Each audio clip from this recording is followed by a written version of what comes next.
What if one company didn't just change industries, but rewrote the destiny of our entire species?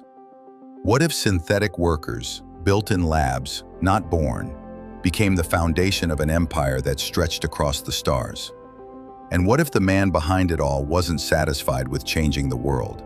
He wanted to live forever. This is the story of Peter Weyland, the prodigy who built the most powerful company in human history and died trying to become a god.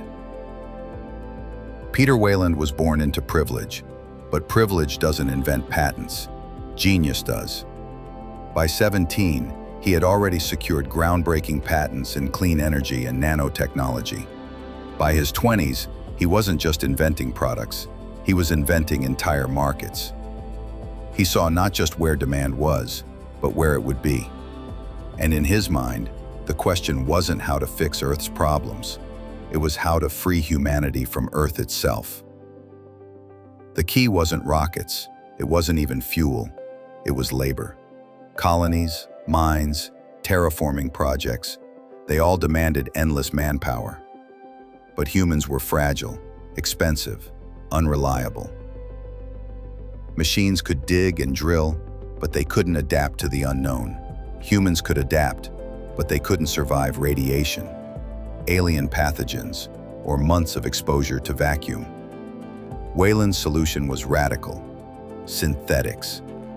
Artificial humans, designed to look, think, and act like us, but stronger, faster, and tireless. At first, the world recoiled. A workforce that never slept, that didn't need food, water, or pay. Religious groups called it blasphemy. Governments debated banning them outright. Labor unions warned it would end human employment forever. But Weyland knew the truth. Fear fades when results arrive. On Earth, synthetics transformed construction, shipping, and medicine. A skyscraper that once took a decade to build rose in a single year. Container ships circled the globe without fatigue or error. Hospitals deployed medical synthetics who never shook, never slept, never made a mistake. Beyond Earth, the impact was even greater. On Mars, android labor laid the first permanent colonies. In the asteroid belt, synthetics mined where no human could survive. And on the moons of Jupiter, Weyland terraforming machines began turning dead rocks into outposts for settlers. The economics were undeniable. Costs collapsed. Entire industries disappeared. Wealth concentrated in a single corporate empire, Weyland Industries. And Peter Weyland wasn't shy about what it meant. In 2023, he declared, announcing, "We are the gods now. We don't wait for heaven, we build it." To investors, it was thrilling. To critics, annoyed, arrogant. But to Weyland, it was destiny. And his destiny wasn't profit, it was immortality. By the late 21st century, Weyland Industries was untouchable. Governments relied on its colonies, militaries on its weapons, citizens on its technology. But Peter Weyland was dying, and for a man who saw himself as a god, mortality was unacceptable. So he gambled everything on a final mission, the Prometheus expedition. A $1 trillion bet that the engineers, humanity's creators, held the secret to eternal life. But when he met them, they did not save him. You see this man?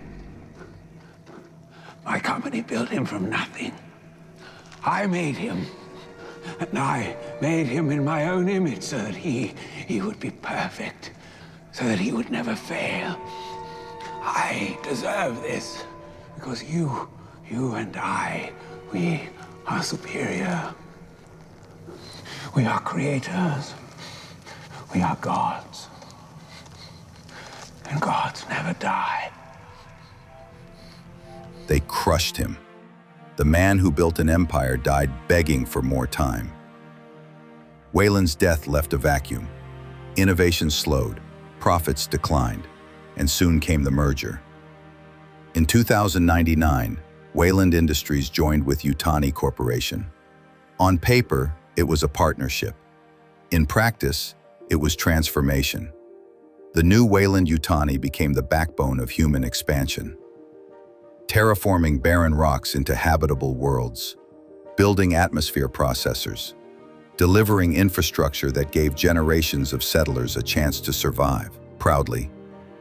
Building better worlds wasn't just a slogan. For many, it was true, but not for all. Corners were cut, secrets buried, biological research weaponized. Weyland-Yutani wasn't evil. It was something far more familiar. A corporation that delivered wonders while hiding the costs. Peter Weyland's vision had been limitless, but without him, the dream became pragmatic, cold, profitable, and sometimes ominous, dangerous. The story of Weyland is a warning. He saw farther than anyone. He solved problems others thought impossible. He made humanity a multi-planetary species, but he could not accept limits. And in reaching for eternity, he destroyed himself and left behind a company both admired and feared. Weyland-Yutani built better worlds, but not always for the better. Peter Weyland thought he was building gods. Instead, he built a legacy both awe-inspiring and terrifying. And he wasn't the only one, because in another universe, another corporation would follow a similar path. A pharmaceutical giant that turns science into horror. Join us in our next Halloween special for the story of the Umbrella Corporation. Now I want to hear from you. Which founder, company, or rise and fall story should we cover next? Drop your ideas in the comments, and it might just become the next episode of The Founder Files.